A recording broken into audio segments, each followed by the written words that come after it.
오늘은 모든 것이 달라졌다라는 제목으로 사도행전 6번째 말씀을 함께 나누겠습니다. 길거리에 버려진 방치된 자전거가 한 대 있었습니다. 몹시 낡고 아무 쓸모없어서 아무도 관심 두지 않는 버려진 쓸모없는 자전거가 한 대 있었습니다. 그런데 그 자전거를 한 사람이 유심히 쳐다봤습니다. 그럼 그 자전거를 집으로 가져와서 안장을 분리하고 핸들을 분리한 다음에 그것을 잘 붙여 만들었습니다. 이런 모양으로요. 이 작품의 이름은 황소머리라는 작품인데요, 이 작품은 1993년 런던 경매장에서 무려 300억 원에 판매되었습니다. 여러분, 왜 이 안장에 핸들을 붙여놓은 별거 아닌 것 같은 이 작품이 무려 300억 원에 판매되었을까요? 이 작품을 만든 사람이 예술가의 혁명가로 뽑히는 피카소의 작품이기 때문인 것입니다. 버려진 아무 쓸모없는 녹슨 자전거를 할지라도 피카소의 손을 거치는 동안 완전히 새로운 모습으로 작품으로 탄생되어지게 된 것입니다. 우리도 마찬가지입니다. 우리가 성령 충만하면, 여러분 성령 충전이 아니라고 했죠. 성령 충만하면 성령님이 우리의 인생의 주인으로 우리를 다스려 가시는 줄 믿습니다. 성령 충만하면 그분이 우리 인생을 다스려 가시면서 우리의 인생은 완전히 새로워지는 줄 믿습니다. 성령님이 내 인생을 새롭게 만들어 가시고 성령님이 우리 인생을 인도해 가시는 순간부터 우리는 이전과는 전혀 다른 새로운 사람으로 우리가 변화될 줄 믿습니다. 한번 따라하겠습니다. 성령 충만하면 변화됩니다. 시작. 성령 충만하면 변화됩니다. 한 번 더. 성령 충만하면 변화됩니다. 시작. 성령 충만하면 변화됩니다. 그런 모델이 오늘 본문에 한 명 등장하는데 바로 베드로입니다. 베드로가 성령 세례받고 성령 충만함이 임하자 베드로가 벌떡 자리에 일어나서서 사람들 앞에 당당하게 외치기 시작합니다. 베드로가 소리 높여 아주 위험한 선포를 시작하죠. 베드로가 외쳤던 이 말은요, 굉장히 위험한 메시지였습니다. 왜냐? 22절 말씀을 보실까요? 제가 읽어보겠습니다. 하나님께서 나사렛 예수로 큰 권능과 기사와 표적을 너희 가운데 베푸사 너희 앞에서 그를 증언하셨느니라. 아멘. 지금 베드로가 뭐라고 얘기하고 있습니까? 하나님께서 예수님을 보내셨다라고 말씀하십니다. 하나님이 예수님을 보내셨는데 그걸 증명하기 위해 하나님은 예수님을 통해 큰 기적과 이적을 많이 보내셨다라고 오늘 말씀하고 있는 것이죠. 분명히 하나님이 예수를 보내셨는데 베드로의 지적이 무엇인가? 그 예수를 너희가 어떻게 했냐는 것입니다. 하나님이 예수를 보내셨는데, 분명히 하나님이 예수를 보내셨는데 그 예수를 너희가 어떻게 했냐라고 지적하고 있는 것입니다.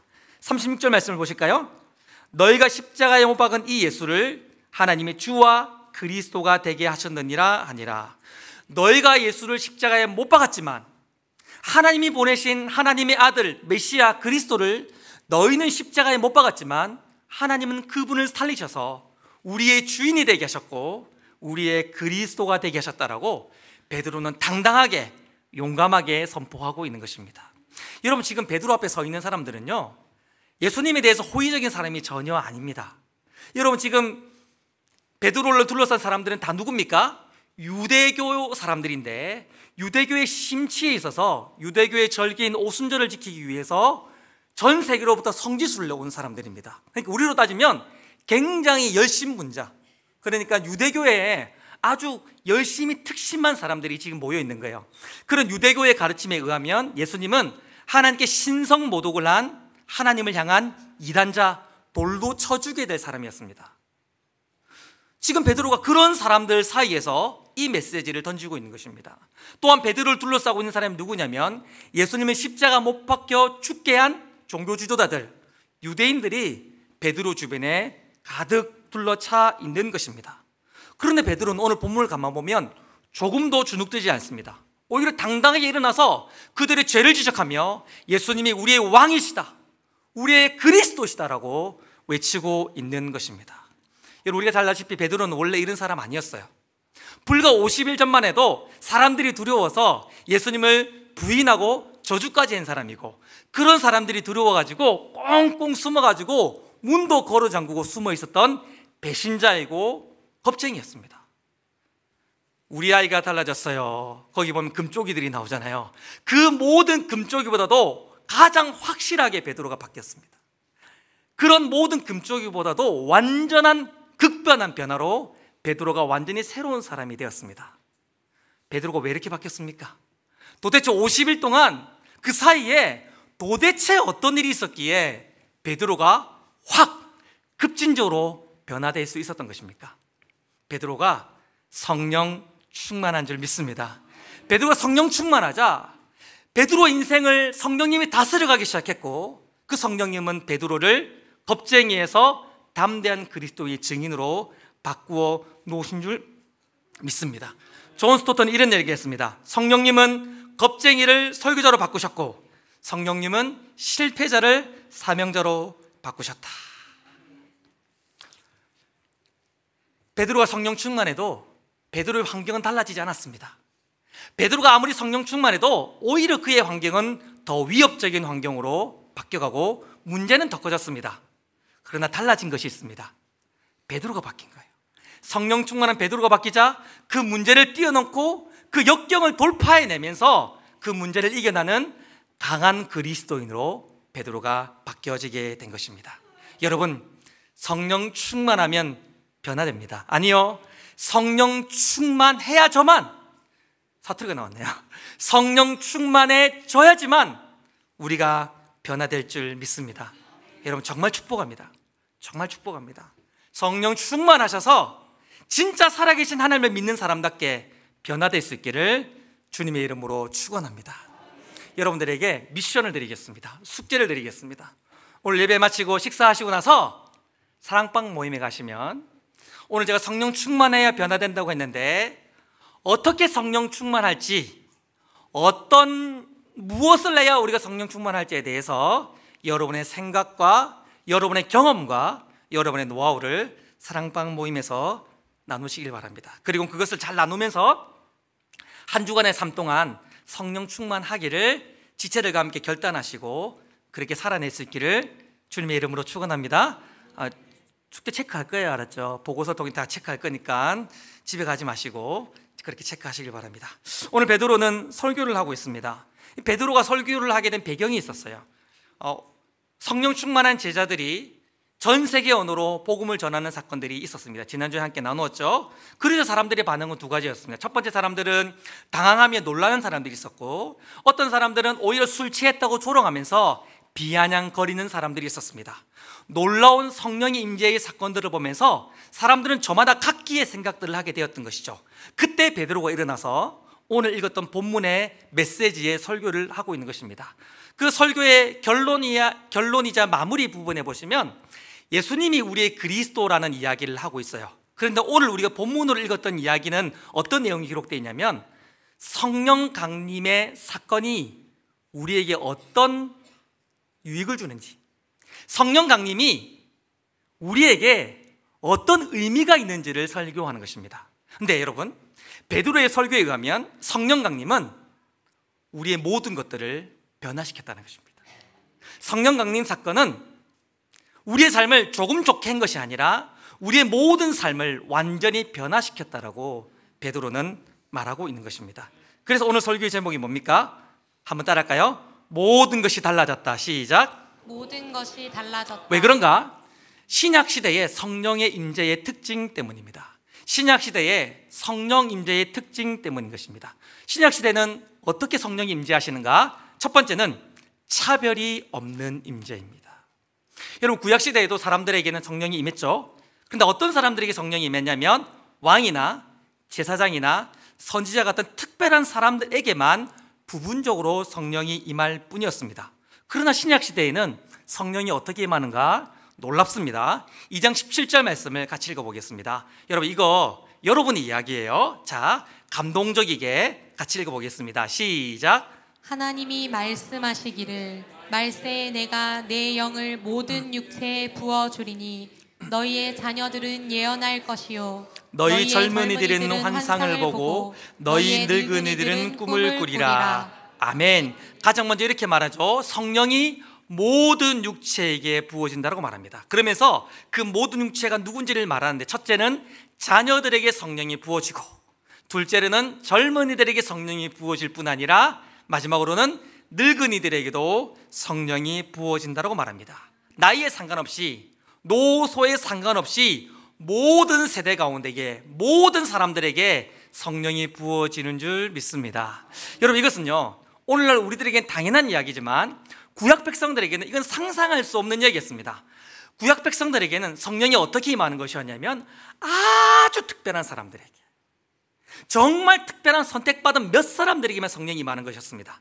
그러나 신약시대에는 모든 사람들에게 성령이 임하는 줄 믿습니다. 오늘 이 자리에 우리 어린이들부터 또 우리 청년들, 학생들, 장년들, 또 시니어까지 있는데, 여러분, 모든 사람들에게 성령이 임하는 줄 믿습니다. 여러분, 우리가 오해하면 안 돼요. 우리가 아이들을 오해하는 경향이 있어요. 우리 옆에 있는 꼬맹이들 옆에 한번 보십시오. 옆에 지금 꼬맹이들 객이 많은데, 여기 꼬맹이들 보세요. 일부 예배 때 0살짜리가 2명이나 참석했었는데, 여러분 옆에 꼬맹이들 보세요. 우리가 이 아이들을 보면서 되게 아이들 가볍게 여기는 경향이 있습니다. 어떻게 해요?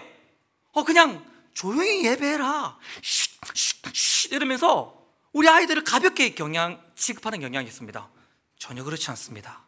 이 아이들에게도, 이 어린이들에게도, 저기 지금 엄마 품에 안겨있는 젖먹이 깐난쟁이들에게도 신약시대에는 성령이 임하는 줄 믿습니다. 우리 친구들, excuse me. 여러분들 기억하셔야 돼요. 여러분들 보통 사람이 아니에요. 어떤 사람이냐면 성령이 임하는 사람들입니다. 아멘. 여러분, 어떤 친구들이냐면 여러분은 성령 받을 사람들이고 성령 받은 사람들인 것이죠. 여러분, 이 아이들을 무시하면 안 됩니다. 이 아이들 가볍게 취급하면 안 됩니다. 이 아이들의 예배를 약하게 취급하면 안 됩니다. 우리 청소년 청년들 여기 있고, 우리 장년들이 있고, 우리 시니어들이 있지만 신약시대의 최대 축복이 뭔가? 모든 사람들에게 차별이 없이 우리 모두에게 성령이 임하는 줄 믿습니다. 또 하나, 2장 18절 말씀을 보실까요? 그때 내가 내 영을 내 남종들과 여종들에게도 부어주리니 그들이 예언할 것이요. 여러분, 어떻게 성령이 임하냐고 말하냐면 남자에게도 성령이 임하지만 그럴 때 드십시다. 세상에 여자들에게도 성령이 임한다라고 말하고 있는 것입니다. 여러분, 요즘 이런 얘기 잘못하면 큰일 납니다. 홈페이지에 글 쓰는데, 여러분 1세기 당시에 이 메시지를 받는 사람들에게 이건 충격 중에 충격이었어요. 왜냐하면 당시에는 남녀의 차별이 선명했습니다. 여자는 남자의 소유물이고 그냥 재산 1, 재산 2, 재산 3, 재산 4 중에 하나가 여자로 취급되는 시대였습니다. 여자는 하나님께 쓰임받거나 여자는 신령한 은혜가 임한다는 건 상상도 못했던, 조금의 기대도 하지 못했던 시대가 바로 1세기 이 성경을 받아들이는 시대였습니다. 그런데 오늘 사도 베드로가 일어나 850년 전 요엘에 예언했던 그 예언을 해석해주면서 뭐라고 말하냐면 남자들에게도 성령이 임하지만 여자들에게도 성령이 임한다라고 말씀하고 있는 겁니다. 여자들만 다 같이 따라하겠습니다. 할렐루야. 다시 할렐루야. 할렐루야. 여러분, 이거 진짜 감사하셔야 돼요. 여러분, 이거 지금 이 신약시대의 성령이 이렇게 임재하지 않으셨으면 여러분 지금 뭐 하고 있는 겁니까? 여러분 지금 오늘 예배 드릴 수 없어요. 가서 소나 키우고 그냥 지금도 잡초볶고 하셔야 돼요. 어디 예배 지성소에 들어와 예배 드릴 수 있습니까? 그런데 여러분, 성령이 오순절날 임함으로 여러분들이 성령의 주인공이 되셨고 하나님 나라의 주연이 되신 줄 믿습니다. 여러분, 어제 우리 장로님들하고 이제 교회 미래를 고민하며 중직자들에 대한 생각을 하면서 이제 우리 요람을 펴놓고 막 이런저런 이야기를 하면서 누가 과연 하나님 나라의 일꾼인가 막 이렇게 찾아봤어요. 그런데 세상에 남자들 회개 좀 많이 합시다. 오늘 남자들 보면서 아이가 이런 얘기를 해서 많이 없다 이런 생각을 했었어요. 세상 여자 페이지를 돌아가니까요, 하나 둘 셋 넷 다섯 여섯 일곱 여덟 열하나 둘 셋 넷 이러면서 이야, 많다. 여러분, 우리 교회를 지탱하고 있는 든든한 기둥이 어디 있는가? 남자들 아닙니다. 우리 교회를 든든하게 지탱하고 있는 기도의 사람, 말씀의 사람, 전도의 사람은 누가 있는가? 세상에 다 여자들인 거예요. 구약시대에는 기미나 메고 소나 키우고 어디 감히 지성소에 들어오지도 못했던 그 여자들이 오늘 성령이 오순절날 임함으로 말미암아 여자들에게도 성령이 팍 부어줌으로 말미암아 바로 여러분들이 하나님 나라의 주인공들이 된 줄 믿습니다. 여러분, 특별히 이렇게 또 말하고 있죠. 남종들과 여종들에게도 성령이 임한다고 말하고 있습니다. 여러분, 종들에게도 성령이 임한다는 건 충격입니다. 유대인들은 율법에 의하여 동족들을, 같은 유대인들을 종으로 쓰지 않았어요. 누구를 종으로 썼냐면 이방인들을 종으로 썼습니다. 그런데 이방인 종들에게도 성령이 임한다는 말은 뭡니까? 그들이 개처럼 여기고 지옥의 땔감처럼 여겼던 이방인들에도 복음이 임한다는 말은, 이 성령이 임한다는 말은 성령이 민족을 뛰어넘어 온 열방까지 모든 사람들에게 임한다라는 놀라운 메시지가 있는 것입니다. 여러분, 신약시대에 가장 놀라운 성령의 임재의 특징이 뭐냐? 차별이 없다는 것입니다. 모든 사람들에게, 모든 세대에게 누구도 차별하지 않고 성령이 임재하셨기에, 그래서 여러분, 저 같은 사람도 성령을 받은 것입니다. 여러분 같은 사람도 성령을 받은 것입니다. 저 같은 죄인도 성령을 받았고 여러분 같은 탁월한 죄인들도 성령을 받게 된 것입니다. 저같이 쓸모없는 자도 성령을 받았지만 여러분들처럼 별 볼 없는 분들도 성령을 받아 우리가 하나님 나라의 일꾼이 된 줄 믿습니다. 이거는 은혜 중에 은혜이고 복음 중에 복음인 것이죠. 두 번째로, 신약시대의 성령 임재의 특징이 있는데 폭풍과도 같은 임재입니다. 구약시대에도 성령이 임했습니다. 그러나 성령님은 잠깐 특별한 일을 위해 임재하셨다가 성령님은 떠나가셨습니다. 여러분, 구약의 삼손을 한번 떠올려 보시길 바랍니다. 삼손에게 성령이 임하자 삼손이 블레셋으로부터 이스라엘을 구원했습니다. 그러나 삼손이 조금만 죄를 짓자 성령은 삼손을 떠나가셨습니다. 사울에게도 성령이 임했습니다. 사울에게 성령이 임하자 사울이 크고 위대한 일을 행하면서 암몬으로부터 이스라엘 백성을 구원해냈습니다. 성령이 임하니까 큰 일을 해냈습니다. 그러나 사울이 조금만 불순종하자 성령은 사울을 떠나가셨습니다. 여러분, 다윗이 죄를 짓고 나서 뭘 제일 두려워했습니까? 제발 이 일말은 내게 일어나지 말라라고 뭘 위해 기도했습니까? 주의 성령을 내게서 제발 거두지 말아달라고 다윗이 기도했던 것들을 기억합니다. 성령님은 부분적으로 미미하게 그냥 이슬비처럼 임재하셨다가 떠나가셨어요. 그러나 신약시대에는 전혀 다릅니다. 2장 17절 말씀을 보실래요? 성령이 어떻게 임하시냐면 내가 내 영을 모든 육체에게 어떻게 하신다고요? 부어주리니. 18절 말씀에도 보시면 내가 내 영을 내 남종과 여종들에게 어떻게 하신다고요? 부어주리니. 여러분, 이 부어준다는 이 헬라어 단어가 뭐냐면 에케오라는 단어입니다. 이 단어는 부어준다 이런 뜻이 아니에요. 어떤 뜻입니까? 따라 해볼까요? 퍼부어준다. 시작. 예, 그렇게 하시면 안 된다니까요. 앞을 퍼 이렇게 다시 퍼부어준다. 시작. 이거는 성령님이 어떻게 임재하시냐면 막 폭풍처럼 임재하시는 거예요. 막 성령님이 우리에게 임재하시는데 쫄쫄쫄쫄 임재하시는 게 아니라 팍 그러면서 팍 이렇게 임재하시는 거예요.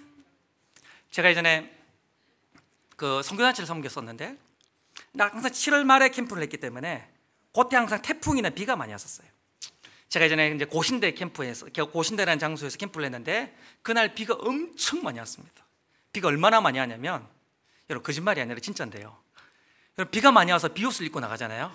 비가 얼마나 많이 왔더니 비옷이 찢어졌습니다. 자, 믿는 것 같은데 비가 얼마나 많이 왔냐면 비가 와가지고 우산을 쓰고 나가면 비가 너무 많이 와가지고 우산이 확 접어졌어요. 안 믿는 것 같아요. 한번 비가 와가지고 여러분 차를 타면 비가 많이 오면 이거 와이퍼를 왔다 갔다 이렇게 하잖아요. 근데 이걸 아무리 많이 와도 앞이 안 보일 만큼 비가 많이 왔습니다. 그래서 제가 약간만 가정해 보면요, 고신대학이 내리막 이렇게 경사가 이렇게 있거든요. 근데 비가 많이 왔는데 산으로부터 물이 흘러나오는데 산에서부터 강이 팍 생겨가지고 약간만 제가 가정하면 산에서 막 돌이 굴러오는데 이만한 파이들이 텅텅텅 굴러 내려오는데, 여러분 진짜로 막 벤치, 쓰레기통 이런 것들이 산에서부터 막 굴러 내려오는데 길이 어딘지 모를 만큼 비가 오더라고요. 참나. 진짜인데 그 실제로 길이 어딘지 몰라가지고, 여러분 비가 많이 오면 여러분 맨홀 뚜껑이 막 튀어나오고 이런 일이 있잖아요. 비가 너무 많이 오면 그런 일이 있잖아요. 그래서 실제로 모든 맨홀 뚜껑들이 다 나왔어요. 그런데 그것도 어느 정도 물이 없어야 그걸 보이는데, 비가 너무 많이 와가지고 어디가 길인지 아닌지 전혀 구분이 안 가는 거예요. 그래서 어떤 여자아이가 길인 줄 알고 걸어가다가 맨홀 뚜껑이 빠져버린 거예요. 나중에 보니까 거기 빠지면 수킬로를 이렇게 하수구로 내려가가지고 바다에 빠지는 거였어요. 그런데 그 아이가 빠지려고 할 때 그 어떤 남자아이가 그 여자아이를 팍 잡았습니다. 그리고 장정 4-5명이 그 여자아이를 빡 붙잡으면서 그 아이를 끄집어내렸어요. 여러분 생각해 보세요. 막 저 정도 아니라 우리 중심 목사님 같이 막 근육 많고 살도 많고 이런 분들이 한 4-5명이 어떻게 했어요? 그 여자 중학생 하나 끄집어내려고 막 하는데, 물살이 얼마나 강했으면, 하수구로 흘러가는 물살과 그 위로 지나가는 물살이 얼마나 강했으면 남자 4-5명이 여자 1명을 끄집어내지 못했습니다. 한 5분 만에 여자를 꺼냈는데 세상에 모든 옷이 다 찢어져 있었어요. 그때 저는 에케오, 비가 퍼부어진다는 말, 성령이 퍼부어진다는 말을 이해했어요. 성령이 어떻게 임하는 것입니까? 우리가 어떻게 할 수 없을 만큼 불가항력적으로 감당하지 못할 만큼 우리에게 부어지는데, 그게 바로 신약시대에 성령이 임하는 특징인 줄 믿습니다. 여러분 고개를 한번 들어보세요. 옆 사람을, 옆 주변 한번 보세요. 보입니까? 보입니까? 성령님이 임재하시는 게 보입니까? 보이는데 어떻게 임재하고 계십니까?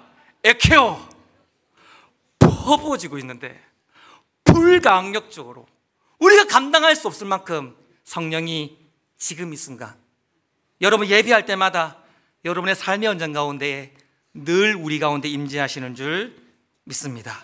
그렇게 임재하신 성령님은 우리를 떠나가지 않으시죠. 마태복음 7장 11절 말씀 보면, 하나님은 우리의 좋은 아버지셔서 우리에게 언제나 좋은 것 주시는 분이라고 말씀하고 있습니다.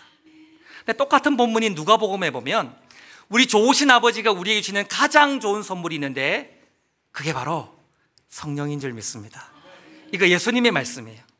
예수님 말씀하시기를 우리 아버지가 주시는 가장 좋은 선물이 있는데, 우리 아버지이신 하나님께서 주시는 가장 좋은 선물이 있는데 다른 것이 아니라 바로 성령이라고 우리에게 말씀하고 있는 것입니다. 요한복음 16장 7절 말씀에 보면 예수님은 충격적인 이야기를 하십니다. 내가 너희를 떠나가는 것이 너에게 유익이다.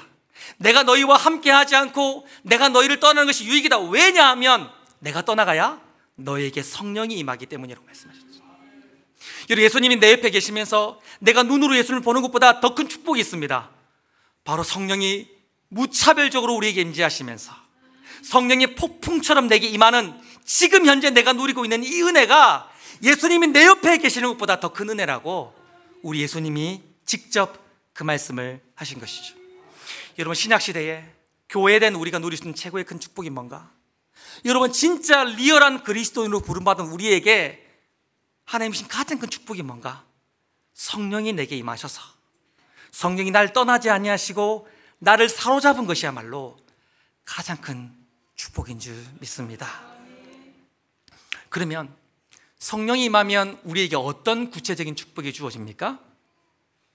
2장 17절 말씀을 우리가 한 번만 더 읽어보겠습니다. 2장 17절입니다. 시작. 하나님이 말씀하시기를 말세에 내가 내 영을 모든 육체에 부어주리니 너희의 자녀들은 예언할 것이요 너희의 젊은이들은 환상을 보고 너희의 늙은이들은 꿈을 꾸리라. 자, 이렇게 말하죠. 성령이 임하면 자녀들은 예언하고 젊은이들은 환상을 보고 또한 늙은이들은 꿈을 꾼다라고 말합니다.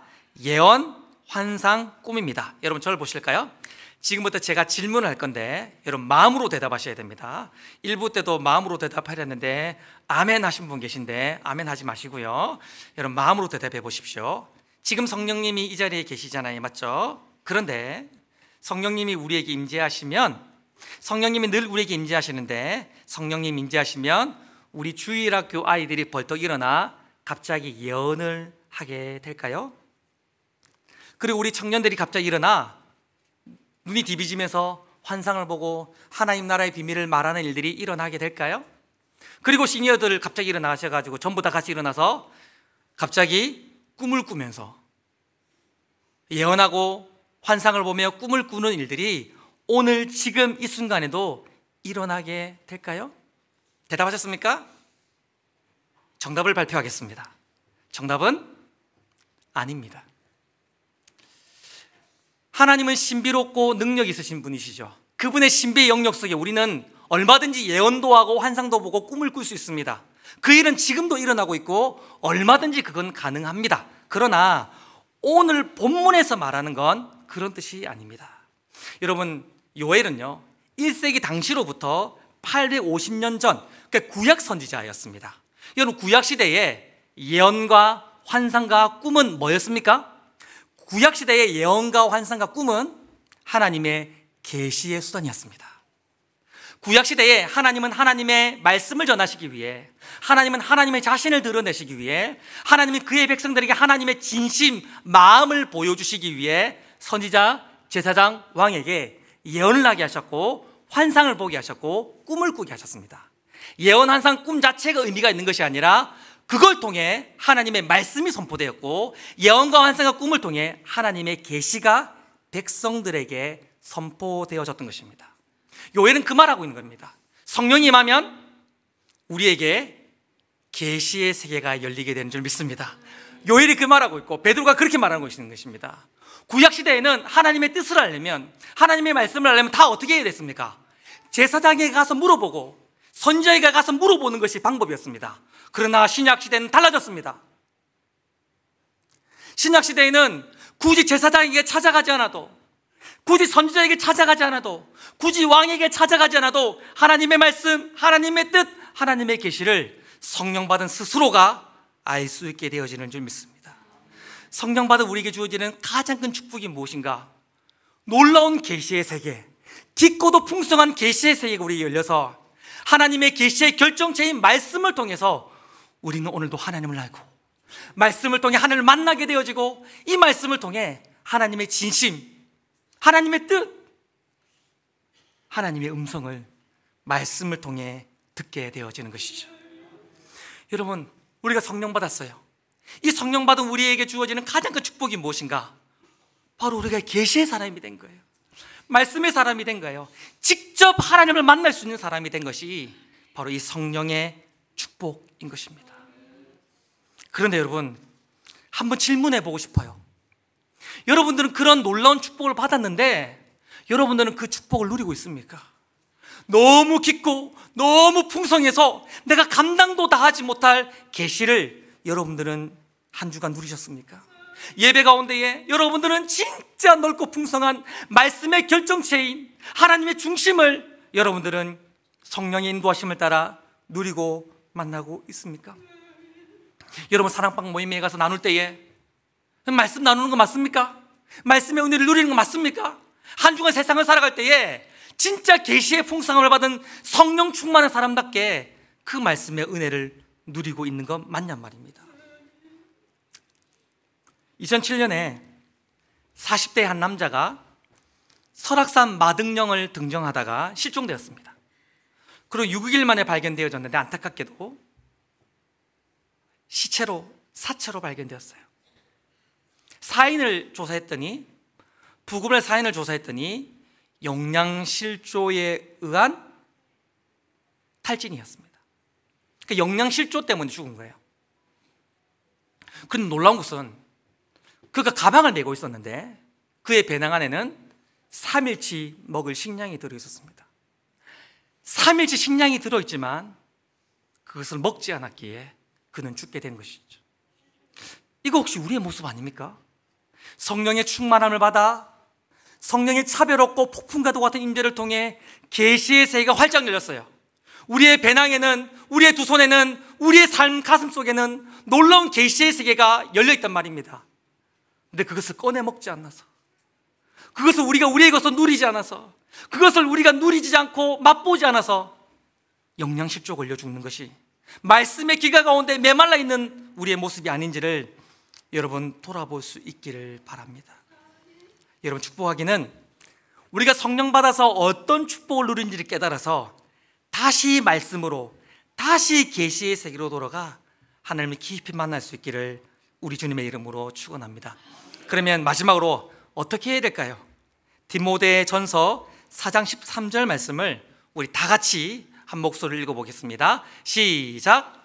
내가 이를 때까지 읽는 것과 권하는 것과 가르치는 것에 전념하라. 바울은 영적인 아들 디모데에게 뭐라고 말하고 있습니까? 말씀을 읽는 것과 말씀을 권하는 것과, 이 권한다는 말은 뭐냐면 말씀을 서로 나누는 것입니다. 그러니까 우리로 따지면 사랑방 모임하는 거예요. 이렇게 제가 썼으면, 인식복음 이렇게 썼으면 내가 네한테 갈 때까지 말씀을 읽는 것과 사랑방에서 말씀을 나누는 것과 이렇게 적었을 것 같아요. 말씀을 읽는 것과 말씀을 권하는 것, 그 다음 뭡니까? 말씀을 가르치는 것에 뭐하라는 것입니까? 전념하라는 것입니다. 모든 삶의 우선순위, 모든 삶의 중심, 모든 삶의 핵심을 말씀을 읽고 말씀을 나누고 말씀을 전하는 그 일에 최선을 다하고 전념하라는 것입니다. 여러분, 전념이라는 이 말의 뜻이 어떤 뜻일까요? 여러분, 연어가 있죠. 연어는 태어나서 큰 대해를 돌아가다가 결국은 태어난 곳으로 돌아오는 회귀 본능이 있습니다. 이때에 자기가 태어난 곳으로 연어는 돌아올 때에 전념합니다. 어떻게 전념합니까? 태어난 곳으로 돌아오기에 수심이 얕은 그 강을 거슬러 올라갈 때에 돌에 자기의 몸을 비비면서 바위 틈에 자신의 몸을 기어 넣으면서 몸에 상처가 당할지라도, 몸이 찢어질지라도 끝까지 태어난 곳을 향해 돌아가는 것이 전념입니다. 때로는 폭포를 만나요. 그 폭포를 뛰어넘기 위해 어떻게 합니까? 연어들이 점프를 하면서 자신의 모든 에너지를 전부 다 쓰면서 자신의 모든 것들을 걸어가면서 그 폭포를 뛰어넘습니다. 그게 바로 전념입니다. 태어난 곳으로 돌아갈 때에 곰이 맹수들이 기다리고 있죠. 생명을 걸어야 되는 것이죠. 그러나 그 모든 맹수와 죽음의 위협을 뛰어넘어서까지 태어난 곳으로 돌아가는 것, 그게 바로 전념이에요. 아무리 어려워도, 아무리 힘들어도, 손해보고 아무리 죽음의 위협을 당한다 할지라도 포기하지 않고 그 일을 행하는 것, 그게 바로 전념인 것입니다. 바울은 디모데에게 이렇게 말합니다. 어떤 손해가 있다 할지라도, 어떤 시련이 있다 할지라도, 어떤 어려움이 있다 할지라도, 심지어는 그것 때문에 죽는다 할지라도 말씀에 전념하라. 말씀을 읽는 일에 전념하고, 말씀을 나누는 일에 전념하며, 말씀을 전하는 일에 전념하라. 여러분, 한 주간 하나님의 말씀에 전념하시기를 축복합니다. 그러면 계시의 풍성함이 여러분들에게 열리게 될 것입니다.